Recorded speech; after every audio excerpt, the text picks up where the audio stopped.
Good evening, Teach Better family. This is Brad Hughes, school principal, training and development specialist with the Teach Better team.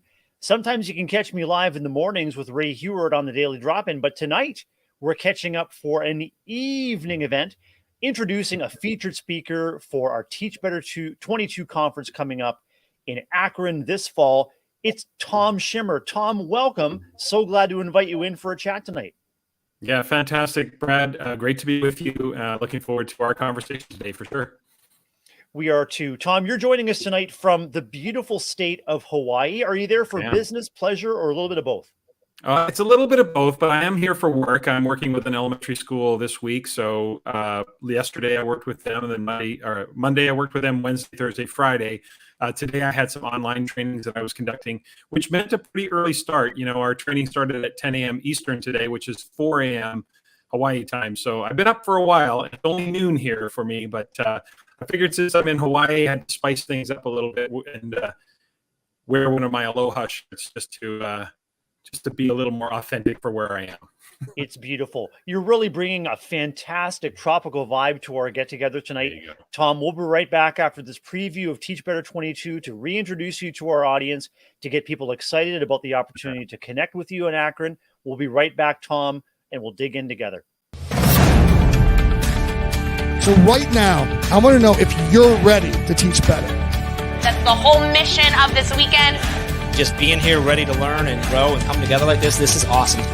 What are those small changes that can make you better tomorrow than you were today? All the amazing speakers we have here, wow. So we have a ton of people here who are published authors, who are writing about education. Let's get out there and teach better.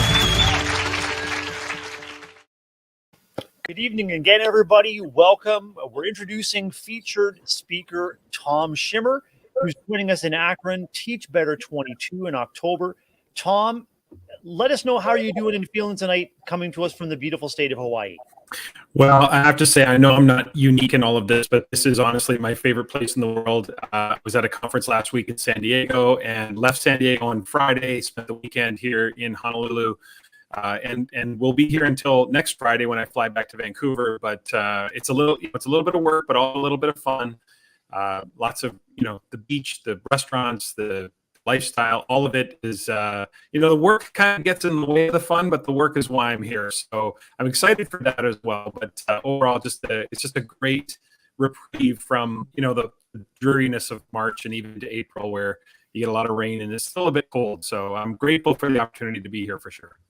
Tom, I'm your Canadian compatriot on the East Coast in Southern Ontario, and so you call Vancouver area home. Is that right?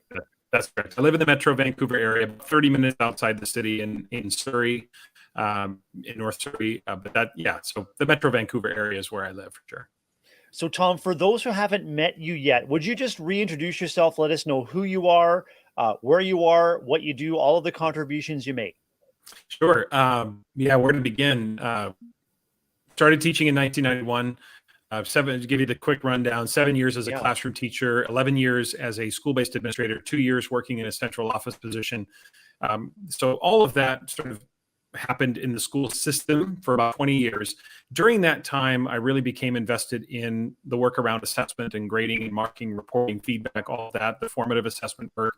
And so that led to me publishing my first book in 2011, which was called 10 Things That Matter from Assessment to Grading. And it was in the spring of 2011 when I resigned from my district position and embarked on this career as an author, a speaker, a consultant. I didn't know how it was going to go, didn't know if it was going to work or not, but I thought, I got to go for it. I got to give it a shot. And, since 2011, this has been my full-time work. And I spend a lot of time on the road working with schools and school districts and helping support their work in assessment and feedback and designing great assessments, and certainly grading and reporting. Those are the kinds of things that I dig into, and that's the majority of my work, and it's what I do pretty much on a weekly basis. So that's the quick rundown. So 6 books, 2 more coming out this year that I co-authored with folks, and lots in the pipeline as well. So working hard and really trying to just contribute to the conversation and help support people in the work that they do. Incredible work, Tom. Talk with me a little bit about how the creative cycle keeps you fueled and engaged and connected with your audience, especially as times in education have been so fraught Mhm. and so full of change over the past 2 years with the pandemic. Yeah, it's interesting because, obviously, as somebody who, there are some things, somebody who's in the process of creating things and working in this area, there are, of course, things that are timeless. There are things that are universal, but there's also things that need to be relevant and they need to be connected. And so, during the pandemic, of course, I'm not out of the pandemic, but during the pandemic, we saw some questions about assessment, about what constitutes evidence and what is real evidence, and does it always have to be in that traditional format. We've certainly seen over the last decade a number of different schools and school districts and jurisdictions talking about 21st century skills and how we assess things like collaboration, creativity, 21st century competencies, critical thinking. And, if we're going to make assertions that we are developing these things in our students, we're going to have to substantiate the claims that we make about whether or not they are developing, in terms of their own growth and all of that. So, staying connected with folks, with teachers, with administrators, what are the challenges they face is something that I try to pride myself on as I work around the country, work around Canada, the United States, and overseas, trying to help support the work. So I mean, even though I haven't been in a classroom for a long time, it's probably been 2006 since I was a teacher. I am with teachers all the time, and a lot of times in very small group sessions, coaching sessions, and I really am trying to stay connected to what the sort of challenges of a teacher are today. So that's, trying to constantly be creative. I try not to just stay stuck in my thinking, but I also know there are some things that are universal and timeless. So finding that balance is sometimes a challenge, but it's certainly a challenge I love undertaking. Tom, you're creating and sharing so much goodness in so many spaces. I think of your podcast, Oh your yeah. books, your blogs. As you look ahead to a conference like Teach Better 22 in October, what is it about the conference experience that gets you excited? That may be unlike, or maybe unlike Yeah. how you create and contribute in those other spaces. It's for sure, Brad, it's the people, right? During COVID, and again, we're not over COVID, but during the quarantine and shutdown, I'm somebody who's on the road and in front of people probably, 200 and some odd days a year. I think my last count from the previous time was about 225 or 226 days on the year if you count travel. And then suddenly it went 400, and not that anybody's counting, but it was 474 days in between me setting foot on a plane. And as great as the online types of trainings can be, and I have to tell people that, training on Zoom or StreamYard or anything like that is better than I thought it was going to be. It's still not the same.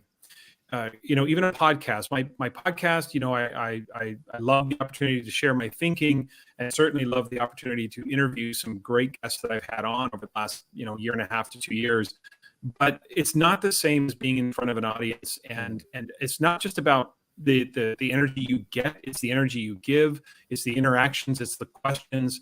You can feed your ego by being in front of a bunch of people and doing a keynote or something like that, and that's thrilling and that's all great, and I'm not trying to put that down. But when you're in a workshop session and you're back and forth with questions and people are challenging your ideas, or they're looking for nuances, or how do I make that work in my classroom, for me, that is the energy that I get as much as I give in those sessions. And I always come out of those breakout sort of workshop sessions at a conference feeling energized by the interactions that I've had with those who've joined me in that session. So it is, I think during the pandemic, there was a lot of conversation about, well, maybe this is the future of PD and this is how we do it. I just don't think you can replicate that face-to-face, that energy you get from being in the same room with people. It's not that virtual will go away, but I do think that people are starting to remember how energized you get from being in a group, a small group, or even being at a conference where there's hundreds of participants all kind of geared up about the same thing. Especially when we've been dealing with so much community stress and so much change in our lives, Tom, like Mhm. just something to look forward to, whether it's a trip or an event, but an opportunity to come together. I really think that people are hungry for that kind of connection. And I Mhm. wonder what the connection, or wonder what about the connection between face-to-face interaction and really deep learning on some pretty important aspects of educational life. What are your thoughts? We always talk about with our students, we talk about relationships, right? We talk about those connections. We talk about how important that is. And I don't think you can discount that when you're in a space and you're thinking together and you're struggling together and you're having breakthroughs together. And all of that adds to the collective experience that people have. And I think there is that idea of thinking together, working together, that you just can't discount that. The relationships that build. I know that I've done a lot of different trainings over the years, and even after a day or a 2-day training, I feel really connected to the people who have joined because we spend so much time together, and they're struggling to, get some breakthroughs on some ideas, and I'm pushing their thinking a little bit, and they're challenging me, and all of that contributes to our collective relationship. And I just don't think there's no other way to talk about it other than the fact that it is such an important byproduct of the face-to-face PD experience. Tom, you're a coach and advocate for effective assessment practices. We know that assessment is intimately tied with quality instruction. We're often challenging educators to teach creatively. Tom, are there aspects of assessment where creativity and out-of-the-box thinking can really be welcome? Sure. Yeah, absolutely. I think there's this mythology around assessment. It's a very sort of linear process that there's not much you can do. We have this caricature of assessment where it's the stapled packet of paper and clear your desks and here we go. But the one thing that I think is important to remember, and again during the pandemic there was some important breakthroughs with assessment, and one of them was this idea that evidence is evidence. There is no, my friend Leanne Young always says that, and I love this expression, is that validity is not akin to formality, or formality is not akin to validity, I should say. It's this idea that we somehow have this caricature that the more formal an assessment is, the more valid it is. And, again, formality is not akin to validity, meaning that any way that you can gather evidence of learning from a student is evidence. And whether they respond orally, whether they respond sort of non-verbally, whether they respond in a traditional format. And there's nothing wrong with the traditional formats. I think we have to be careful not to swing the pendulum too far. Tests are okay, but so are other assessments, right? And so we have to have a breadth or a repertoire of assessments so that it's most inclusive of making sure that the assessment method is not interfering with our ability to determine where a student is in their learning. So the creativity comes from finding, creative ways for students to show what they know that may not fit the typical or may not fit the norm of what we've done in schools for years. And so I think there's a lot of leeway, and I think where teachers can find that flexibility or that creativity is where there is some flexibility or negotiation in the standards or the outcomes, right? So every outcome has some things that are tight and some things that are loose, and it's the looseness where you can start to become a little bit creative with the kinds of methods you might employ. Tom, you contributed to a book in 2017 that was called Essential Assessment, 6 Tenets for Bringing Hope, Efficacy, and Achievement to the Classroom. Efficacy and achievement, those are strongly aligned for me in terms of both instruction and assessment. But hope, I'm so intrigued by that. I'd be excited to learn what the connection is between hope and effective instruction and assessment in the classroom. Sure. The book that Cassandra, Nicole, and I wrote was really, I'm going to take a bit of a bird walk here and I'll come back to it, but I want folks to understand that what we did in 2014 when we first came together as a writing team was examine research on assessment and say, what are the assessment tenets that have stood the test of time? And as we culled the research, we landed on 6 essential tenets. And so we talk about assessment purpose, architecture. We talk about interpretation of results. We talk about being instructionally agile, being able to make maneuvers, communicating those results either through feedback and grading, and then student investment. So those were the 6 tenets. But the other aspect of assessment that the 3 of us collectively came to understand in our own journeys and collectively as well was this idea that assessment is not just a clinical exercise in number crunching, that there's a human being on the other end of assessment, right? The assessment is deeply personal for every individual student, and they will have an emotional reaction to the prospect of being assessed. The only question is whether or not that emotional reaction will be productive or counterproductive. Will they see assessment as an opportunity, or did they see assessment as something to be feared, right? So what that led us to understand is that there is a dispositional side and emotional side to assessment. And what we came to understand through research and through our own experiences was that through our assessment practices, we can build both hope and efficacy. So hope we define kind of as the light at the end of the tunnel, right? Hope is about expectation. When I expect to eventually be successful, I have hope. It doesn't mean it'll be immediate. Doesn't mean it won't be without, missteps and hiccups and all of those things. But I eventually believe I can be successful. So when I have an expectation of success, I have hope. When I believe I can get there, I have efficacy.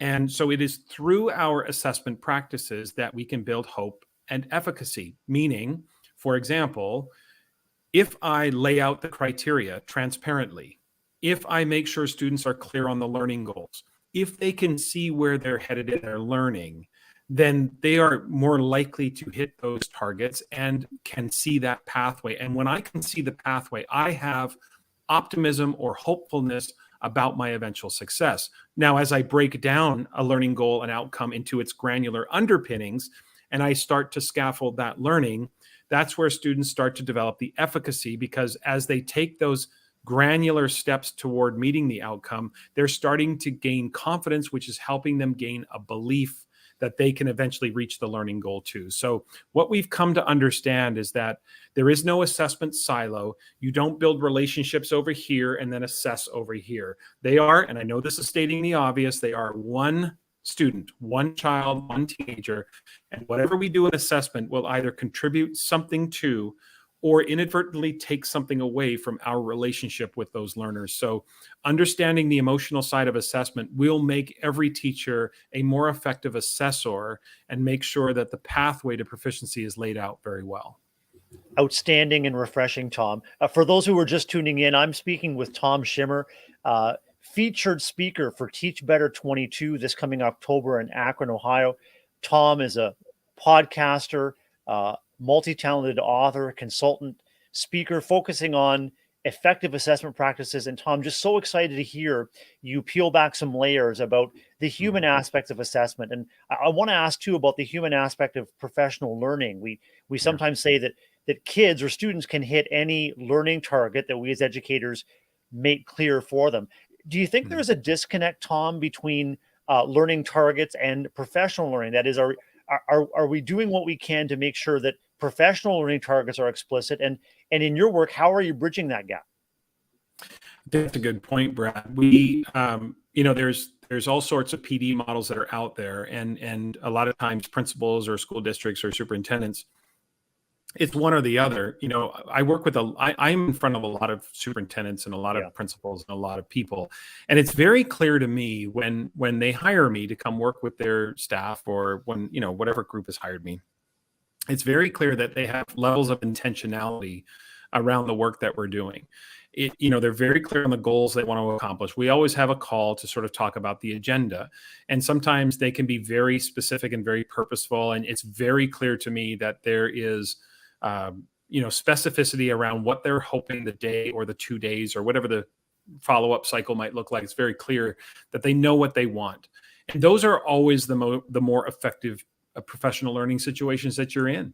Sometimes it's a little bit looser, and which in some respects is fun because people just say, well, just do what you do. And that's fine. Okay, I can do that. But what are you hoping to accomplish? Like if I'm just flying to your city and doing a 1 day, shooting my mouth off for 6 hours and then flying home, that's what I'm doing. Okay, I can do that. I don't really enjoy doing that, and I try to do less and less of that. So when somebody isn't really specific with me, I try to pin them down on, like, what is it that you want to accomplish with this day? Because we don't want to waste time and money and all of those things that can be problematic. So I think there can be. I don't think there always is a disconnect, but I do think there can be if we're not thoughtful about our intentions. And I think sometimes leaders treat professional learning as if it's a buffet. Like, let's just do a little bit of this year instead of being very focused and specific. I always say to people that if it's not one of your top 3 goals, it's probably not going to make a difference as a school. So if this is goal number 6 for you, then don't waste your money. Just focus on something else, because you're not going to commit the time and effort. So, when I was in that position as a school leader, I always thought about prioritization and make sure that we drill down, as opposed to try to create a buffet where you just pick and choose things that you kind of do each year. Oh, it'd be cool to have that person come talk to our school. Well, why? Yeah. Why do you want that person to come there? So I do think that coming up, being specific about goals and targets and granular underpinnings and process are very important. Tom, as we anticipate with a lot of excitement the opportunity to connect in person and to learn alongside you, Teach Better 22 in October, I want you to imagine that you're giving your audience an exit ticket. Okay. And on the exit ticket, there are 3 things that you want to get from your audience. The first is, what did you learn? Yeah. The second is, how do you feel? And the third is, what are you going to do next? What would be your ideal exit ticket from someone leaving a session with Tom Schimmer, Teach Better 22? Learning, feeling, and next step. I would want them to learn, if they didn't know this already, I would want them to learn that assessment is the engine that drives everything we do in school. There is not one thing that we do that assessment doesn't touch in some way, shape, or form. And that's why Cassandra, Nicole, and I titled the book Essential Assessment. It was for 2 reasons. One, we believe that those are the 6 essential assessment tenets. And second, we believe assessment is essential. It is, for us, the most efficient and effective professional investment any teacher can make, because it touches everything. It's the engine that drives it all. So what I would want them to learn is how integral assessment is to our overall competence. Like, once you understand assessment, there's very little in our work that is out of reach or unattainable for you. Because as a district shifts gears and says, hey, let's assess 21st century competencies, or let's assess, creativity, or let's look at other aspects, it's all doable because the fundamentals are timeless. So that's what I would want them to learn. What I would want them to feel is 2 things. Obviously, every speaker wants people to leave their session feeling inspired. You want people feeling like, I'm re-energized to commit to the work that they need to engage in, or something like that. I would also want them to feel that even though assessment can be a very complex topic, I would want them to feel that it's accessible and doable. I want them to feel that they've left with practicality, that I've provided with them a fairly clear roadmap for how they can continue to grow their assessment practices. So I want them to learn how important assessment is. I want them to feel inspired and that it's doable. And then the third one, what do I want them to take action? Yeah. What are you going to do next based on your time with Tom Schimmer? Well, 2 things. I want them in the big picture thinking. I would want them to reposition assessment as the center of their professional growth plan, because it's not this. Unlike some things, assessment is not, we did assessment last year, check. Assessment is a career-long commitment that I felt that really changed my career tremendously. And I don't mean in the work that I'm doing now. I actually mean between 2003 and 2011, when I was still in the school system. But as I grew in my assessment understanding, I just became more competent at my work, for sure. And then on the micro, I would want them leaving, being able to implement something tomorrow.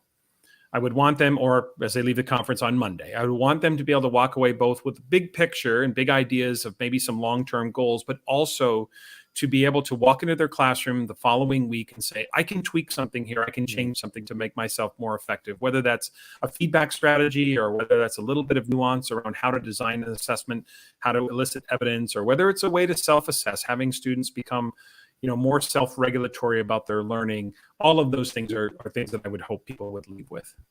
So much to look forward to. And Tom, speaking of looking forward, as you look forward to however long you have in the beautiful state of Hawaii, what outside of your connections with your colleagues and learners, what else are you looking forward to as you spend your time in a beautiful island paradise there? Well, it's not all fun and games, for sure, because I've been up early and doing an online training today. But what I'm looking forward to, I just look forward to, from a work perspective, I look forward to the connections with the school. This is the 3rd time I've worked with this school, and I'm starting to develop a relationship with the school, and I'm starting to know the people, and they're starting to trust me and my perspective. And it's really starting to take hold, and I'm starting to notice that we're becoming more and more connected. And these are small group sessions where I'm helping teachers, elementary school teachers, unpack standards, create learning progressions, create rubrics and criteria, and just challenging their thinking of what they used to do. I am certainly looking forward to some of the time There's, obviously it's hard to complain about being in Hawaii with the beaches and the restaurants and all the things that I certainly become the byproduct of the work. This I often describe as the yang to the yin of things that I experience. So when people think about the opportunity for me to be here in Honolulu for a week, that is definitely glorious. I would never complain about that. But there's also times where I'm snowed in and I miss my connection at O'Hare, or you're somewhere else in a blizzard. I don't expect anybody to feel sorry for me because I've chosen this work, but just know it's not always as glamorous as it seems.